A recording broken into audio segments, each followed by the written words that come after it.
Hello, my name is Aime, and I'm going to explain you the importance of having a good communication while doing a presentation.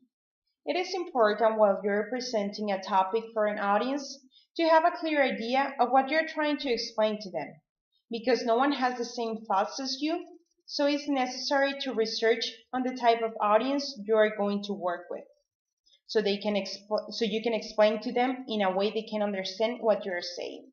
First, we have to answer three different questions. Uh, First, we need to know who are we going to speak with.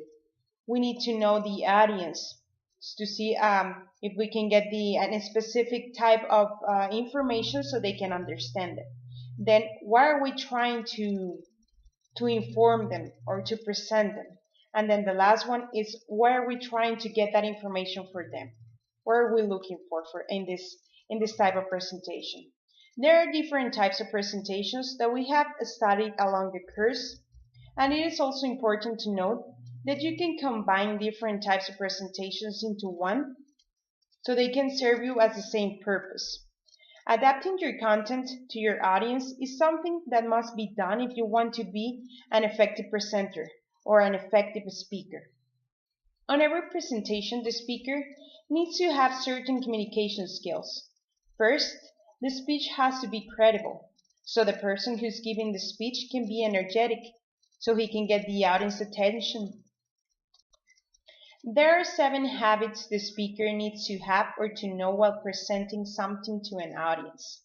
First, the speaker has to know the purpose and the type of audience that they're going to work with, so they can start setting up some objectives. And then the second one is prepare the presentation. We need to collect the information or the material that is necessary for the speaker to share this knowledge with the audience. Then we need to create a final draft, which is going to be effective so we can practice this presentation before presenting this to an audience. Some specialists advise us to practice several times before presenting this to an audience so we can get some specific points so the audience can get the any specific attention to it. Then there's another point that we have to mention is to arrive early. This means that the speaker has to be aware that the place where he's going to work has all the material that he needs to. So he has to have some backup procedures in case there's something wrong with, for example, with the computer, with the projector, or with some pictures or something like that. Then the delivery techniques, which are the visual, verbal, and vocal things. In this case, there is something important to mention that it is not always what you say, but how you say it. So it is important for the speaker to have the correct vocal tone and language so the audience can get the information for him.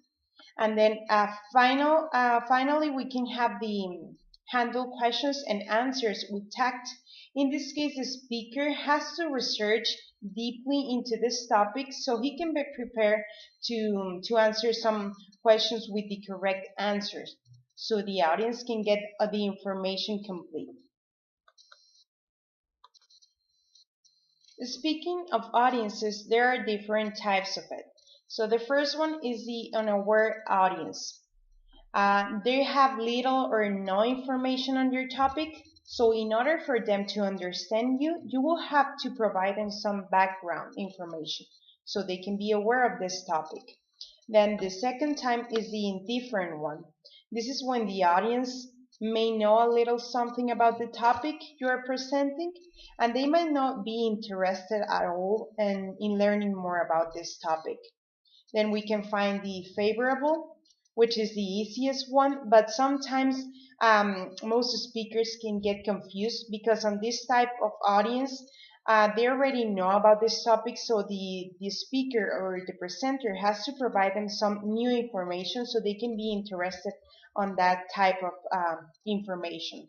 And then finally, we can get the unfavorable one, which is the hardest audience in this on this type because they're going to ask you a bunch of questions, so you have to be prepared to answer to them. In my opinion, I need to work more on my nonverbal communication so I can express more feelings or even emotions while I speak with about a certain topic.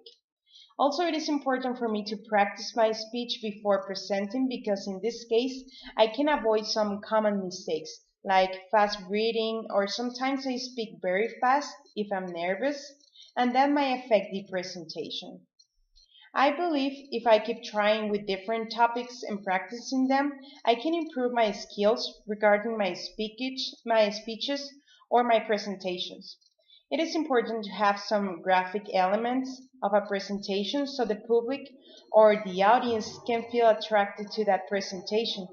Those types of graphic elements can be pictures, images, videos, or some even videos from other speakers, and in this case, one of my abilities is that I can work with my presentations according my verbal speech. In other words, I can use different words depending on my audience so they can understand what I'm trying to say or to explain to them. Other ability is that before any presentation, I like to review different topics that are associated with this type of topic. So, in case the audience has some questions, I can be prepared to answer them with proper answers, or at least I can try my best to provide them with the best answer as possible. So, in this case, this is all for me. Hope you have enjoyed this presentation. Have a nice day. Thank you.